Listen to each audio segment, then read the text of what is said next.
All right, Kristi, time for Moneyball, and this time we're talking about it definitely was a money ball that happened to be Christian Lopez catching Derek Jeter's 3,000 hit. It happened to be a home run.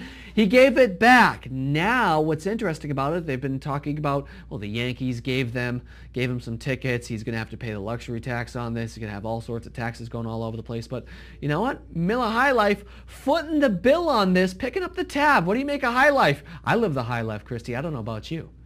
I love to hear about this from Miller High Life. I'm really, sort of proud of them for stepping up and doing this. I hear they're trying to make themselves the fans brand because their competitor, Anheuser-Busch, is obviously, they have the official deal with Major League Baseball. So Miller wants to be the fans brand instead of, the stuffy owners brand.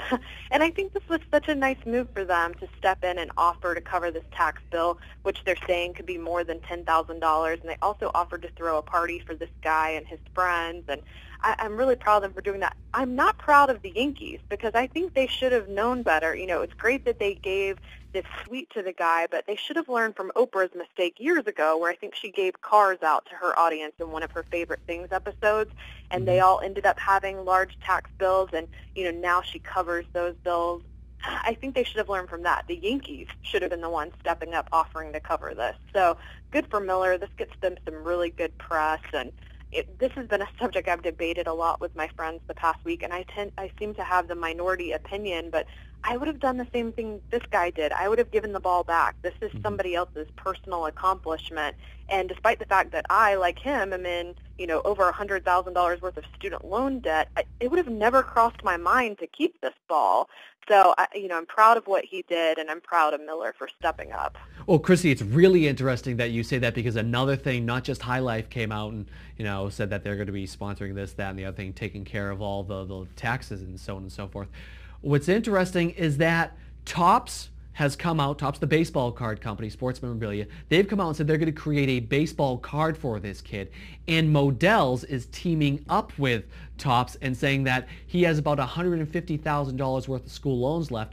We are going to go ahead and pay at least $50,000 of that because they're going to be auctioning off Yankees memorabilia at Modell. So it's definitely a big, giant marketing circus, a giant ring, if you will, and everybody's trying to jump on the bandwagon. But for them, they're really saying, well, you know what, if we spend $50,000 but we end up looking clean in this, that's huge for them, isn't it?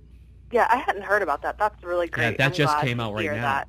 I think Jeter should have offered to pay the guy. I mean, $100,000 is a drop in the bucket for Derek Jeter, and I'm a little disappointed that he didn't step up and offer to pay it. But we talked about this last week on the show, all the people who sort of stand to make money off of this. They were going to gather dirt from the game, from where he stood in the batter's box, and they were going to sell that in little portions, and the T-shirts and the hats and all that. There's a lot of money to be made off of this. And I'm glad that people are going to give back to this guy who gave back the ball and asked for nothing in return, which is exactly what I would have done. Yeah, it's pretty cool. I think we're all in agreement here. Every single one of us inside the studio as well as inside the control room. We're just shaking their heads like, yep, 100%. Kristi Dosh, always a pleasure, my friend. And hey, we're going to have to catch up, you and me, next week because I know, you, like you said, you're going to the media days for SEC.